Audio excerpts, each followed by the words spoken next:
तिथं वगैरे काही नाही. त्याला एकंदर साधारण 4 ते 4.5 कोटी रुपये खर्च येणार आहे. आणि त्या ट्रायल्स सुरू आहेत आणि ट्रायल्स यशस्वी झाल्यानंतर त्याचं रिझल्ट होणार आहे. सावंतवाडी हे पर्यटकांचं आकर्षण केंद्र ठरलं पाहिजे. त्याच्यामध्ये मोती तलाव हा याचा मुख्य आकर्षण बिंदू आहे आणि त्या दृष्टीने मोती तलावाचं सौंदर्य या कारंज्याने निश्चितपणे द्विगुणित होईल याची मला खात्री आहे. त्याच्याच बरोबर बोटिंग सुद्धा सुरू होत आहे. मोती तलावाच्या काठावर फूड चालू होत आहे, ज्याला खाऊ गल्ली म्हणतात असं. तर ही सगळी एकदा सुरू झाली सगळ्या प्रकल्प.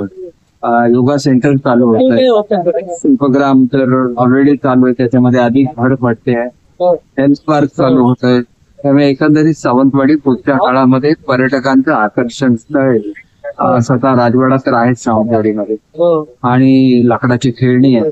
एकंदरीतच सावंतवाडी पुढच्या काळामध्ये पर्यटन क्षेत्रामधलं एक आकर्षण ठरावं अशी माझी